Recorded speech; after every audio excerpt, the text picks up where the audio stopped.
ରାମୁ ଓ ଜଗୁ ଦୁଇ ଜଣ ସାଙ୍ଗ ଥିଲେ। ସେମାନେ ଥରେ ମେଳା ବୁଲିବାକୁ ଯାଇଥିଲେ। ମେଳାରେ ବହୁତ ମଜାମସ୍ତି କଲେ। ଜଗୁ ଗୋଟାଏ ଗାଈ ମେଳାରୁ କିଣିଲା। ସେମାନେ ଫେରୁ ଫେରୁ ରାତି ହେଇଗଲା। ତାଙ୍କ ଫେରିବା ବାଟରେ ଗୋଟାଏ ଜଙ୍ଗଲ ପଡ଼ିଲା। ଏତେ ବାଟ ଚାଲି ଚାଲି ତାକୁ ଗୋଡ଼ କାଟିଲା। ଗୋଡ଼ କାଟିବାରୁ ସେମାନେ ଗୋଟିଏ ଗଛ ତଳେ ଯାଇ ବସି ପଡ଼ିଲେ। ସେଇ ଗଛ ପାଖରେ ଗୋଟାଏ ଭୂତ ଲୁଚି ରହିଥିଲା।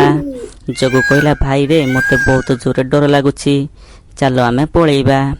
ଜଗୁର କଥା ଶୁଣି ରାମୁ ହସିଲା। କହିଲା, ଆମ ପାଖରେ ଗାଈଟି ଅଛି, ଗାଈ ଥିଲେ ଭୂତ ପାଖକୁ ଆସିବ ନାହିଁ। ଭୂତ ସବୁ କଥା ଶୁଣି ବହୁତ ଜୋରରେ ରାଗିଗଲା। ତାଙ୍କୁ ଆକ୍ରମଣ କରିବା ପାଇଁ ବାହାରିଲା, କିନ୍ତୁ ଗାଈ ତାଙ୍କୁ ବଞ୍ଚେଇ ଦେଲା। ରାମୁ ଓ ଜଗୁ ଏତେ କଥା ଜାଣିପାରିଲେ ନାହିଁ। ସେମାନେ କଥା ହେଲେ କାଲି ସକାଳୁ ଭୋରରୁ ଉଠି ବିଲକୁ ଯିବେ ପାଣି ମଡ଼େଇବା ପାଇଁ। ଭୂତ କହିଲା, ଆଜି ସିନା ଗାଈ ତମକୁ ବଞ୍ଚେଇ ଦେଲା, ସକାଳୁ ତାହେଲେ ତମକୁ କିଏ ବଞ୍ଚେଇବ? ତାପରେ ସେମାନେ ଘରକୁ ଯାଇ ଶୋଇ ପଡ଼ିଲେ। ରାତି ପାହି ନଥିଲା। ଜଗୁ ବେଶରେ ଭୂତଟି ଆସି ରାମକୁ ଉଠାଇଲା। କହିଲା, ଭାଇ ଜଲ୍ଦି ଚାଲେ, ନହେଲେ ପାଣି ସରିଯିବ। ରାମୁ କଥା କିଛି ଶୁଣିଲା ନାହିଁ। ତାକୁ ବାଧ୍ୟ କରି ନେଇ ଆସିଲା। ଭୂତର ସେଇଭଳି ବ୍ୟବହାର ଦେଖି ରାମୁ ମନରେ ସନ୍ଦେହ ଆସିଲା। ସେ କହିଲା, ଚାଲେ ଭାଇ ଟିକେ ମନ୍ଦିରରେ ମୁଣ୍ଡିଆ ମାରିଦେବା। ଭୂତଟି ଡରିକି କହିଲା, ନାହିଁ ଭାଇ, ସମୟ ହେବ ନାହିଁ, ଚାଲେ ଜଲ୍ଦି ବିଲ ଆଡ଼କୁ ପଳେଇବା।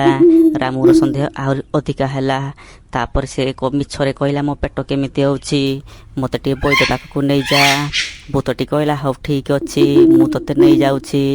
କିନ୍ତୁ ଭୂତଟି ତାକୁ ଟାଣି ଟାଣି ଜଙ୍ଗଲ ଆଡ଼କୁ ନେଇଗଲା। ରାମୁ ବହୁତ ଜୋରରେ ଡରିଗଲା। ବଞ୍ଚାଅ ବଞ୍ଚାଅ ବୋଲି ଡାକିଲା, କିନ୍ତୁ କେହି ତା କଥା ଶୁଣିପାରିଲେ ନାହିଁ। ଭାଗ୍ୟକୁ ଜଗୁର ଗାଈ ଫିଟି ଯାଇଥିବ। ସେ ଜଙ୍ଗଲରେ ଯାଇ ଘାସ ଚରୁଥିବ। ସେ ଭୂତର କଥା ଜାଣିପାରି ଯାଇ ରାମୁକୁ ବଞ୍ଚାଇବ। ରାମୁ ଗାଈକି ଧରି ଘରକୁ ଫେରିବ।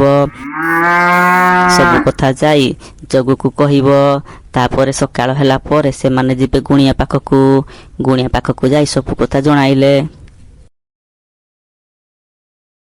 ସବୁ କଥା ଜଣେଇଲା ପରେ ଗୁଣିଆ କହିଲା, ହଉ ଚାଲ ଯିବା ଜଙ୍ଗଲକୁ।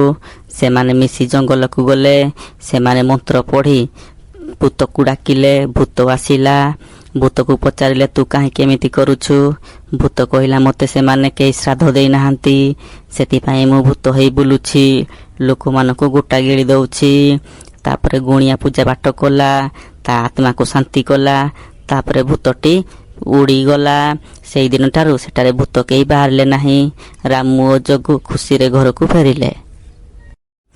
ତାପରେ ଜଗୁ ଆସିଲା। ତା ଗାଈକୁ ବହୁତ ସ୍ନେହ କଲା। ଗାଈକି ବହୁତ ଖାଇବା ପାଇଁ ଦେଲା। କହିଲା, ମୋ ଗାଈ ଯୋଗୁଁ ଆଜି ମୋ ସାଙ୍ଗ ବଞ୍ଚି ପାରିଲା। ରାମୁ ଓ ଜଗୁ ଦୁଇ ଜଣ ଗାଈକି ବହୁତ ଭଲ ପାଇଲେ।